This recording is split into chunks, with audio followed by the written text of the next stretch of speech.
Hey, Crystal Maiden here for a game that I never thought I would be showing off.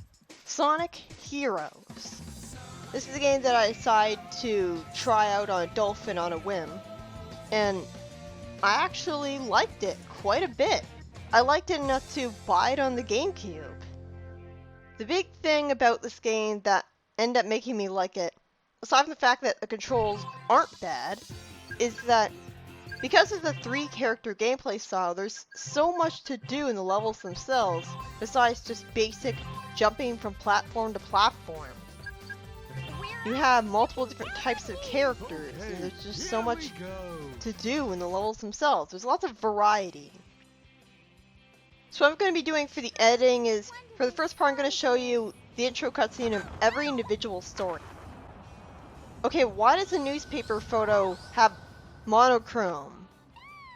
We haven't had black and white photos on newspapers since the 50s. And who took that picture? Did Metal Sonic plan that somehow? And if he turned into Sonic, why didn't he frame him for something really bad or take over his life? Why did he settle for just stealing a frog and this random other child that Cream randomly decided she'd have? It's like Cream decided all of a sudden that she'd have another pet child that we never see again. Why did she need this as an excuse to be with Amy? Why couldn't she just go on the adventure with Amy because she likes her? And why does Big have to be there? I mean, I know he's a power type, but why are they randomly hanging out with that guy? But in general, it is really inspiring that Amy has come such a long way from SA2 that she's the leader of her own team. She constantly motivates her friends to keep going. She's positive and spunky. It just sucks that she's still obsessed with Sonic. It's pretty impressive that Eggman was able to print out a moving GIF of him on a letter. Another confusing thing is that how much of this plan in general did Metal Sonic do and how much of it did Eggman do? How late did Metal Sonic step in? At least Sonic is in character here. Okay, so yeah, let's just jump out of the tornado and have it crash into the walls right in front of it. Okay, it's not like it stopped. So it's not like it's on autopilot where it's going to stop automatically, it just crashes. I found Eggman's secret treasure. It really does sound like Rouge's voice actress forgot how to do her voice. It's kind of weird, especially when she says, "I'll take it from here." It doesn't sound like her at all. At the very least, you do grow accustomed to it. When it comes to Team Dark's story, it's more of a filler game because it doesn't actually tell you whether Shadow is an android or not. Honestly, I think I would have sort of preferred it if Shadow was an android because he is so different in personality from how he was as a villain in SA2. Here, and especially in the next game, like he's okay here, he's a badass. In other games, he's just a generic anti-hero. Like they know he's considered edgy, and so they treat him like it. In this game, he's just some silent badass, and that's fine. But yeah, Rouge is portrayed as a mediator here. This shows depth to her character, where she's able to immediately get them to work together as friends somehow. That's pretty impressive of her. It sure is fortunate that Omega didn't kill her when she decided to randomly jump between the two when they were fighting. Basically, Omega got bored and lonely from being locked up in a room watching over the real Shadow who was used to make androids with his DNA. I guess Eggman wants to make sure that he'd always be able to have him to make more androids, and that's why he didn't kill him after he rescued him with the robot from his false worth. Which is only explained by playing the Final Boss of Shadow the Hedgehog game and waiting on it for a really long time. This is a great establishing character moment. You know our policy. We never turn down work that pays. What's great about Team Chaotix is that they're a neutral team. They just want to pay the rent. That's very unique for Sonic. The thing is, though, they don't really feel like an actual team. They don't get along. They're not really a family dynamic. it should be explained that Vector adopted Charmy, and they're like a father and son. But instead, we don't have any reason to believe that Charmy, they need him, so they just bicker too much. Vector is Charmy is annoying, Espio is boring, and Vector is kind of adult. The annoying thing about Omochao here is he constantly stops you. He's not like in SA2 where you can keep moving around and doing whatever you want while he's flying around and talking to you. So he feels intrusive. He never felt intrusive in the other game. But yeah, this level, it was pretty fine. Like, right from the first time I played this was how I learned that the controls actually aren't bad. Everyone keeps saying that the controls are slippery, but honestly, I didn't find the controls slippery at all. Like, that Rocket Excel, I never have any problem with it. It's basically like the Super Peel Out, only you don't have to stop to charge it up. It gives you a burst of speed by you keep on running forwards, holding down the B button and releasing it in a long, narrow speed section. If you use it anywhere else, you're going to die, but it's not like they don't really want you to use the Rocket Excel anywhere other than long, narrow areas where you get a burst of speed from it.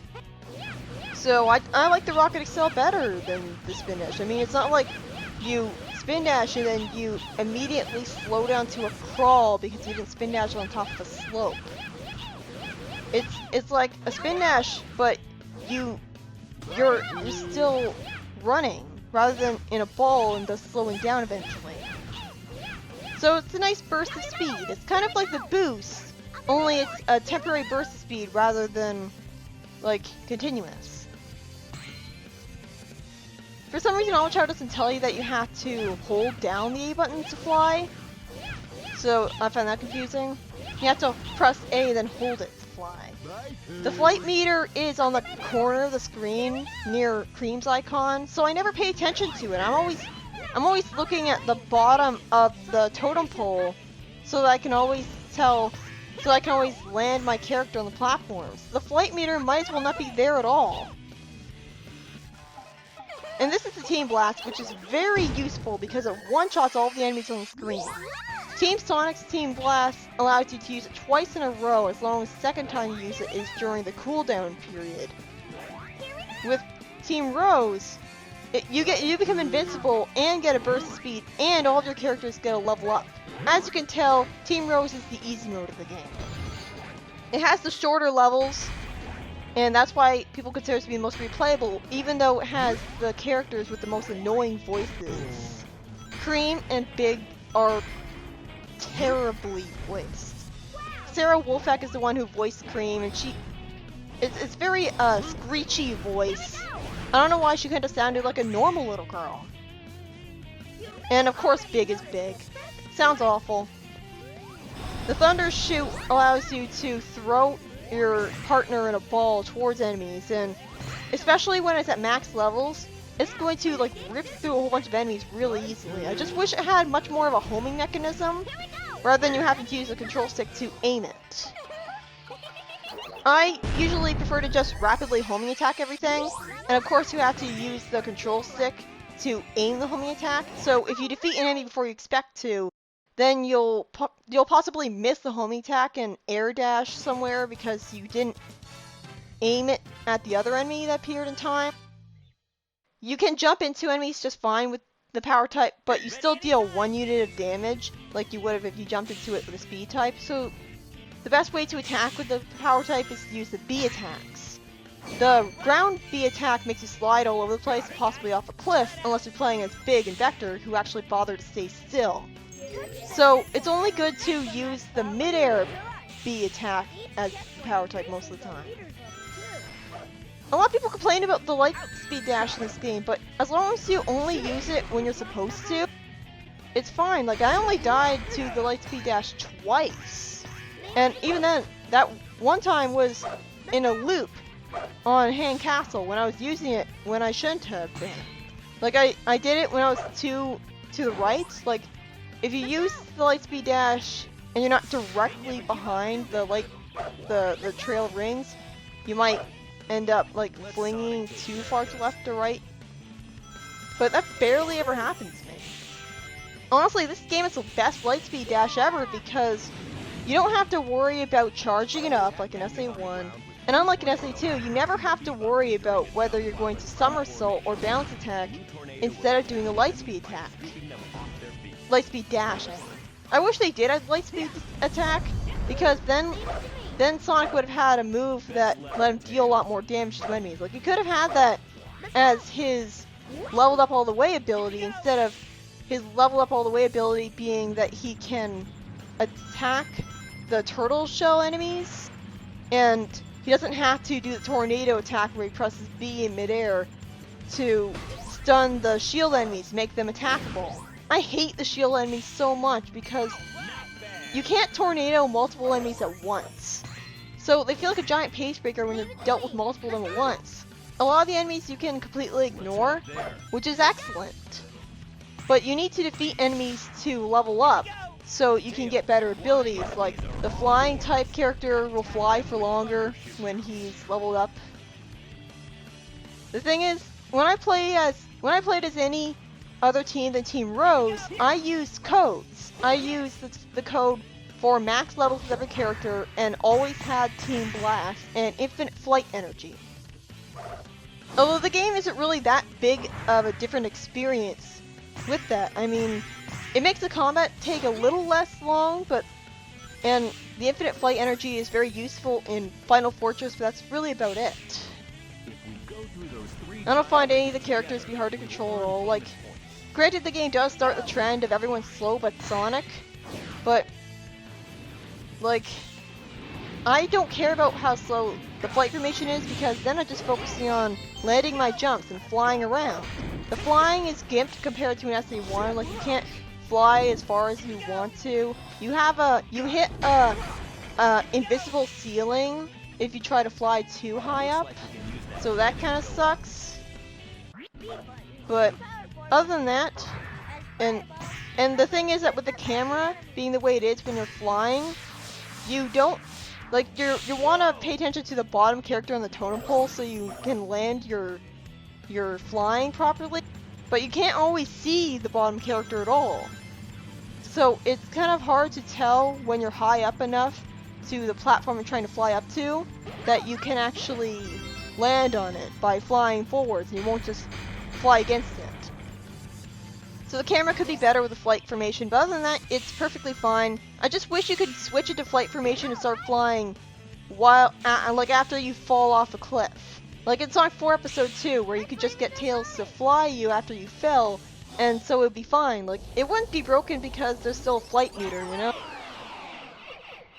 And yeah, I already explained the special ability of Sonic's Team Blast. I think there's also another Team Blast where it kills you for Team Sonic, but I've never used it and I don't know how to use it, so whatever. But yeah, I like the tornado attack of Sonic. I like the idea of him being able to use like wind powers when he just whooshes around enemies really quick. I just wish it made more of a sound effect like when you're swinging around vines in Green Forest. Then it would sound more like a satisfying like wind effect. Also, it's kind of weird that one, you can't actually go into a goal ring with the flying character, you have to go into it with a different character. Like if you're in flight formation, the character on the bottom of the totem pole will hit the ring, so it's fine. But another weird thing is that every character has their own individual victory quote, specific to each rank, but you only hear the voice clip of the character you went to the goal ring with, which is stupid. But yeah, the turning for when you're moving forward, it isn't as sharp as it is in, say, SA2 with the Xbox 360 Steam port controller. I don't like it when they rush a whole bunch of enemies at you, and like these platforms that fall down and you have to constantly stop and fly over them. That's kind of annoying. But other than that, like, every level has its own individual gimmicks to it, obviously. And with the different... Oh yeah, here's another thing. You glide by holding A on these fans. I really like the feeling of it. Like, I like gliding. It's not as broken as it would be if it was the actual gliding from SA2. Because the thing is that Knuckles breaks 3D platforming, and that's why they needed to design treasure hunting levels rather than just putting him in Sonic's levels and making him go to the goal ring. Like, the thing is they nerf Tails and Knuckles in order to have them actually work in Sonic level design. Like, from the point of view with someone who likes playing as Knuckles, why would you put Knuckles in the game if you can't glide or fly? If you can't glide or climb walls with him? All you can do is attack enemies and beat them faster, and break through blocks and stuff that arbitrarily put there to pad out the level. I like the triangle jump too. This is the best 3D wall jump they've ever had. All you have to do is you hold diagonally forwards on the control stick, and then you just hold forwards, and then you just keep mashing the B button. I mean the A button. The problem is that you can only stick to the you can only stick to the wall for a certain amount of time. Oh well. The biggest problem I had with the game when I first started out is there's so many different things that you have to find out and remember, because it's a pretty complicated gameplay style with 3 different characters, and well, I found it overstimulating like this. There's 3 different icons here at once. Do you have any idea how overstimulating that is when you're first playing the game? How am I supposed to know which character I'm supposed to be playing as? It's a lot less confusing when there's only one icon. They're there because there's also different pathways you could take, and it's not like you always have to only play as one specific character to get through the level. But it just seems overstimulating when there's multiple different icons at once. I got over that completely when I played the game longer though. It was only really a problem for me when I first started out. But yeah, the fire dunk is easily the most reliable way to attack enemies. With the power type, I mean. You throw your partners at enemies. I'm not really sure how your partners are okay with this, and how they don't get concussions from being thrown at enemies really hard. Like, that seems... Oh yeah. That's also annoying, is you have to wait for yourself to land, and only then can you switch to Knuckles and glide. Like, that is annoying when you're on the fans, and it can be hard to activate the glide right away. The gliding controls can be kind of stiff, but other than that, they feel pretty fun. They feel pretty satisfying floating through stuff. That key is actually used to go into special stages, but the annoying thing is if you get hit even once, you lose that key forever. And they do have the mercy of including multiple different keys, but the problem is that you can't get multiple keys at once. You can only get one key. Why can't you just have a key life meter? That would have been so much better. Another thing is you can only get keys in Act 2s. This is, like, if there's multiple different levels of the same theme, which there always is, then Ocean Palace, for example, is Act 2. You can only get a special stage here. That's stupid. The special stages themselves are absolute bullshit. That's why I never bothered getting all the Chaos Emeralds, which is mandatory to get to the last story. But yeah, this, if you don't hold all the right directions on the first loop, you're going to die, and sometimes if you're the flight formation when you go into that rolling boulder section, you're also going to get hit because you're moving too slow for the boulder, and it hits you. But for the most part, it works. It's a very exciting action set piece. It's a lot more exciting than the gun truck because you feel a lot more like you're going to get hit by it. The problem is some people just complain that it's too tense because, like, again, you can die to it if you're not holding all the right directions on the loop. It says continue without saving there because it's on Dolphin, and so it doesn't have a memory card. So I needed to rely on save states as a crutch in order to keep an actual save file, which was annoying, but it didn't really matter all that much.